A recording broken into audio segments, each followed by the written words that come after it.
উপরে যাদেরকে দেখছেন তারা হচ্ছে মুনাফিক। তারা কখনো ইসলামী ঐক্য গড়তে দেয়নি এবং কি সামনে দিবও না। 2013 দেয়নি, 18 দেয়নি।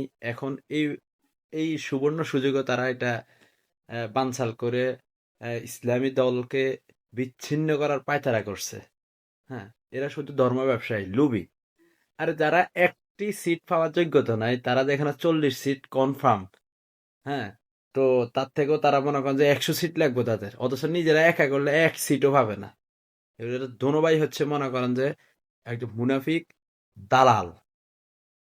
এরা ইসলাম ধর্ম ব্যবসায়ী। এরা এদেরকে মানুষ এই জন্যই খারাপ বলে, এমনিতে বলে না। এরা আসলেও ধর্ম ব্যবসায়ী। এরা ধর্মের নামে তাবিজ, তাবিজ বিক্রি, তারপরে কার্ড, ওই যে এক ভাই দেখছি কার্ড লই, কার্ডের ব্যবসা করে এখন। ব্যবসা ইয়েতে রাখলে, ক্যাশে রাখলে ব্যবসা ভালো হবে, বাসায় রাখলে আপনার ভালো হবে। মানে তারা সম্পূর্ণ বেদাতের কারখানা। হ্যাঁ, চরমনাই হচ্ছে একটা বেদাতের কারখানা। আর তারা দেখেন এত বড় একটা সুবর্ণ সুযোগ, তারা তাদের লোভটা আগে বেশি চিন্তা করছে, কিন্তু ইসলামে একটা হুকুমত কায়েম হবে সেই চিন্তা তারা করে নাই। তারা তাদের লোভটা আগে দেখছে, স্বার্থটা আগে দেখছে, তাদের সিট লাগবো, প্রধানমন্ত্রী লাগবো। আর বেটা তুই প্রধানমন্ত্রী হবি, তুই প্রধানমন্ত্রী যোগ্য বেটা?